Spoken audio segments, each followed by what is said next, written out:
জীবন হলো ঠিক এই সমুদ্রের মতো, কখন যে কী রূপ ধারণ করবে সেটা কেউ বলতে পারে না। সমুদ্র যে কখন ভয়ঙ্কর হয়ে সুনামি নিয়ে আসবে সেটা যেমন কেউ জানে না, ঠিক জীবনে কখন কোন বিপত্তি বিপর্যয় ঘটবে সেটাও আমাদের কারো জানা থাকে না।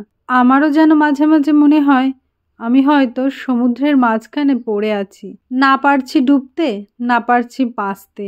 ভগবান আমাদের বেঁচে থাকার জন্য কত সুন্দর একটা জীবন দান করে, কিন্তু সেই জীবনটাকে আমরা সুন্দর করার পরিবর্তে নিজেদের ভুলের জন্য জীবনটাকে একদম শেষ করে ফেলি। বন্ধু বান্ধব প্রেম ভালোবাসার চক্করে পড়ে জীবনটার পুরো 12টা বাজিয়ে ফেলি। আর যখন সবটা বুঝতে পারি তখন হয়তো সময় থাকে না, আর ফেরার রাস্তা থাকে না, শুধু থেকে যায় আফসোস ভরা জীবন। বিয়ের আজ 8টা বছর পার হয়ে গেছে, তবুও আজ আমার সংসার হয়নি। নিজের ঘর বলতে কিছু পাইনি, শ্বশুর বাড়ি সেটাও জোটেনি। সেই যে বিয়ের 10 বোধনের দিন বাপের বাড়িতে আসলাম কাঠছড়া খুলতে, সেই থেকে গেলাম বাপের বাড়ি, আর ফেরাও হলো না শ্বশুর বাড়ি। আজও সেই বাপের বাড়িতেই পড়ে আছি, জানে কে কবে হবে নিজের বাড়ি। জীবনে সবটাই পেয়েছি, কিন্তু নিজের করে কোনোটাই পাইনি আমি, এতটাই অভাগা যে আমি।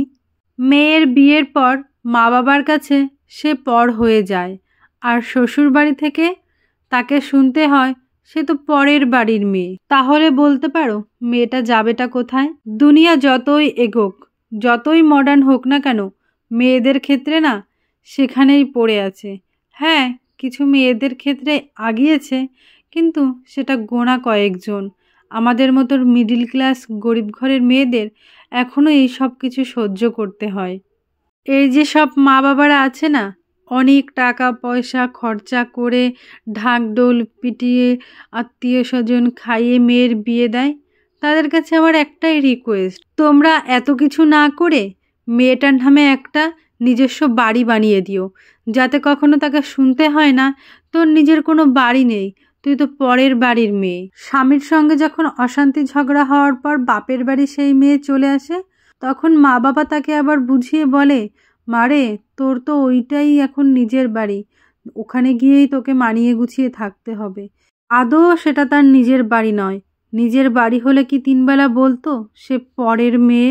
তখন তার পরিস্থিতি হয়ে যায় অথই জলে হাবুডুবু খাওয়ার মতো, না কুল খুঁজে পায় না কিনারা খুঁজে পায়। একটা মেয়ে তার নিজের বাড়ি ঘর সবটা ছেড়ে বিয়ের পর অন্যের বাড়ি চলে যায় শুধুমাত্র স্বামীর উপর ভরসা করে। নতুন বাড়ির যে যাই বলুক না কেন, স্বামী যদি সাথে থাকে তাহলে সে কোনো কিছুর পরোয়া করে না। আমি সবাইকে একটা কথাই বলবো, কেউ কখনো নিজের জীবনসঙ্গীকে এমনটা ফিল করাবে না যে সে তোমাকে ভালোবেসে বা তোমাকে বিয়ে করে জীবনে অনেক বড় ভুল করেছে। বরং তাকে এটা ফিল করাবে সে তোমাকে বেছে বা তোমাকে ভালোবেসে কোনো ভুল করেনি, সব থেকে ভালো কাজ করেছে। তুমি সবসময় এটা মনে রাখবে, সে যদি চাইতো তোমার থেকে আরও ভালো কাউকে সে তার জীবনে আনতে পারতো, কিন্তু সে তেমনটা করেনি, কারণ সে তোমাকেই ভালোবেসেছে আর তোমাকেই মন দিয়েছে। তুমি তাকে যতটা গুরুত্ব দেবে সেও তোমাকে ততটাই গুরুত্ব দেবে। তাহলে চলো, দেখা হচ্ছে নেক্সট ভিডিওতে। ভালো লাগলে লাইক কমেন্ট শেয়ার করে চ্যানেলটি সাবস্ক্রাইব করে দিও। টাটা।